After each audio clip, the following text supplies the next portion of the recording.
For more than 200 years, the world's greatest mathematicians agreed on one thing. This problem could not be solved. It wasn't a rumor. It wasn't an opinion. It was doctrine. Generations of professors built their reputations on explaining why it was impossible. Entire textbooks were written around its failure. Conferences ended the same way they began, with certainty. The limits of human reasoning had been reached, and this problem stood as proof. That night, the conclusion had already been announced. The lecture hall was full. Cameras were rolling. Donors, academics, and students filled the seats, listening as one of the most respected math professors in the country delivered the final verdict. Unsolvable, he said confidently. Now and forever. Applause followed. And then something happened that was never supposed to happen. From near the back of the room, a hand went up. Not a professor's hand. Not a graduate student's. A teenager's. At first, no one noticed. When the moderator finally did, the room reacted before she could even speak. Soft laughter. Confused glances. A few phones discreetly lifted to record what everyone assumed would be an awkward moment. The professor paused, smiled, amused. "Young lady," he said, "do you have a question?" She stood. Her voice didn't shake. "I think the problem could be solved." The laughter grew louder. But then it stopped, because instead of backing down, instead of apologizing, she stayed standing. And in that moment, the certainty of 200 years began to crack. What no one in that room realized yet was that this wasn't a guess. It was a challenge. And everything that followed would force the most powerful minds in mathematics to confront a possibility they had spent their lives denying, because the next words out of her mouth would change the room forever. The event was never meant for someone like her. This was a public mathematics symposium hosted by elite professors, an annual ritual of authority and prestige. The kind of room where reputations were protected, not questioned, where donors sat in the front rows and students watched quietly, hoping one day to be invited on stage instead of merely observing it. She sat near the back, not because she was shy, but because no one had assigned her a place. She wasn't registered. She wasn't enrolled. She wasn't supposed to be there at all. When the professor finally turned his attention to her, the smile on his face wasn't welcoming. It was a smile of someone already confident in the outcome. He asked her name, then her age. The room reacted before she finished answering. A ripple of laughter moved through the seats, subtle at first, then louder. Someone whispered, "She's just a kid." Another voice added, "Does she even understand the problem?" The professor leaned into it. He spoke about experience, about credentials, about how many brilliant minds had already failed where she believed she might succeed. Not cruelly, not angrily. Worse, patiently, as if explaining reality to a child. She listened without interrupting, without defending herself. Her hands were still, her posture steady. And when he finally asked if she wanted to reconsider her statement, if she wanted to sit down and let the experts continue, she shook her head. "No," she said softly. And the room shifted, because for the first time that night, the laughter didn't feel confident anymore. It felt nervous. And somewhere beneath the polished certainty of authority, something uncomfortable began to surface. What the room saw was a teenager standing alone under stage lights. What it didn't see was the years that led her there. While most students her age were asleep, she was awake at a kitchen table, surrounded by borrowed textbooks and handwritten notes. Not because anyone told her to study advanced mathematics, but because curiosity wouldn't let her stop. Because every time she thought she'd reached the edge of what she could understand, there was another layer waiting underneath. She had found the problem by accident, not through academic journals or conferences, but while scrolling through a list of unsolved problems online. One title caught her attention, not because it was famous, but because the explanation didn't sit right with her. Everyone said the same thing. Everyone repeated the same logic, so she traced it backward. She tracked down the earliest references, the original paper, the language it was written in. She didn't fully understand at first, but she learned enough to notice something strange. The question everyone was answering wasn't the question being asked. That realization didn't feel like a breakthrough. It felt like a quiet discomfort she couldn't shake. Night after night, she returned to it, rewriting the problem, restating it in her own words, testing assumptions no one else questioned. Standing in that lecture hall now, she could feel the weight of every eye on her, the professor's patience thinning, the audience waiting for the moment she would falter.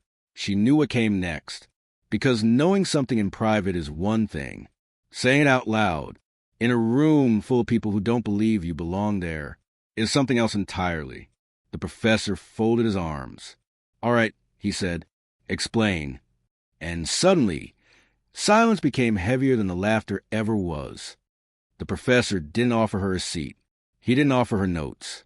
He didn't even offer her time to collect her thoughts.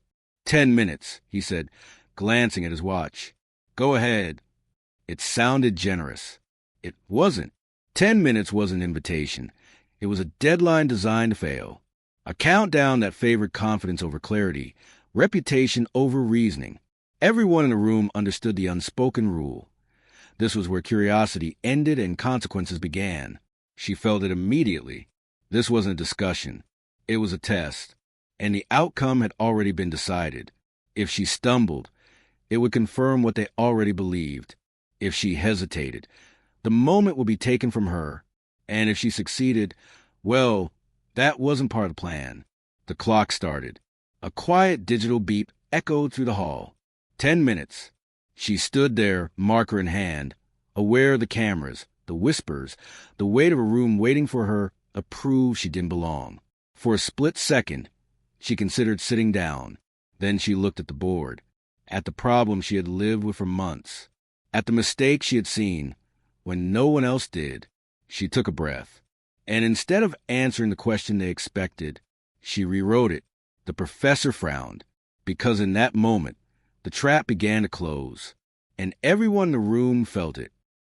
She didn't start with numbers. She started with language. Carefully, deliberately, she explained how the problem had been framed for generations, and why that framing was flawed. Not wrong in calculation, but wrong in intention. The distinction was subtle, dangerous, easy to dismiss. And someone did. A scoff from the second row, a shake of the head from the stage. The professor interrupted her mid-sentence, questioning her interpretation, her authority, her nerve. He reminded the room, again, how many experts had already explored this angle and failed. She didn't argue. She adjusted. She drew a line on the board. Then another, creating a boundary no one had thought to separate before. Her voice stayed calm, but the room didn't. People shifted in their seats. A few leaned forward despite themselves. Then it happened. A pause too long. A step not fully explained. The professor seized it instantly. "There," he said, pointing. "That's the gap." Murmurs spread. Phones lowered. Someone exhaled sharply. Her marker hovered in the air. This was the moment everything could collapse. The moment the system was built for. She stared at the board, not in panic, in calculation, and then she turned back to the room. "May I have one more minute?" she asked. The silence that followed was heavier than any laughter before it, because now everyone understood what was at stake. She didn't rush. That was the first thing people noticed. With 1 minute left on the clock, while the professor stood ready to end the discussion, she moved with intention, slow, precise, controlled. Not the movements of someone scrambling to recover, but of someone who knew exactly where they were going. She wiped part of the board clean. Not the mistake. The assumption beneath it. "That step isn't missing," she said, her voice steady. "It's been misplaced." The room leaned in. She rebuilt the argument from its foundation, reframing the logic in a way no one had seen before. The gap the professor had pointed to didn't disappear. It transformed. What looked like a flaw became a hinge. What seemed like failure became structure. A professor in the front row stopped taking notes. Another sat upright. The moderator glanced at the panel. The man who had laughed earlier was no longer smiling. When she finished, she didn't ask if it was correct. She stepped back. Silence filled the hall, not confusion, not disbelief, but recognition. One expert spoke quietly. Then another. Each confirmation landed heavier than applause. The clock hit 0. The professor opened his mouth and closed it again. For the first time that night, authority had nothing to say. And everyone in that room understood the same thing at once. They hadn't just witnessed a mistake being corrected. They had witnessed history shift. No one rushed to speak. Not the moderator. Not the panel. Not the professor who had controlled the room for the last hour.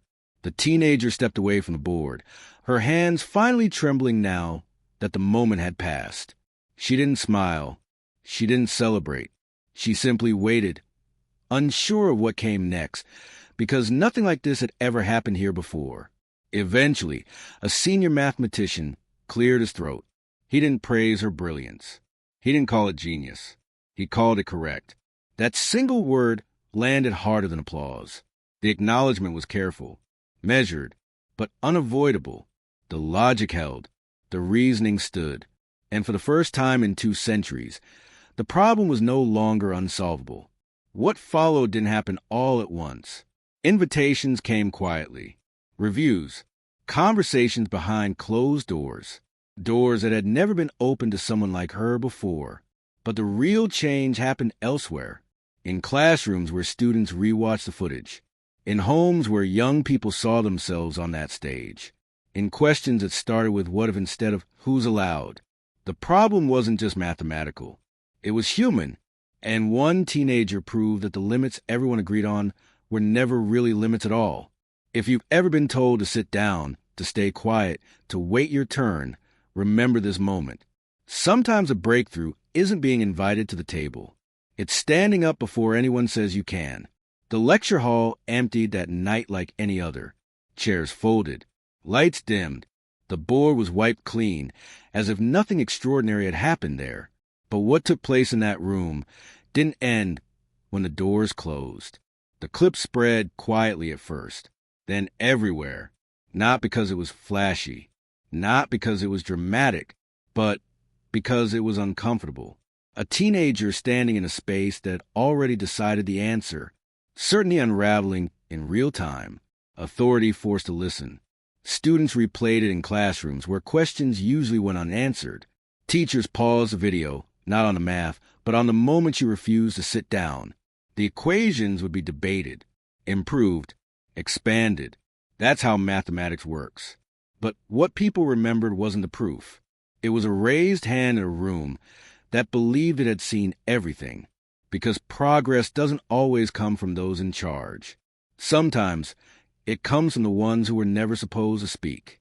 And if stories like this matter to you, stories about courage, truth, and challenging what the world calls impossible, please like this video and subscribe for more stories like this. There are many more waiting to be told.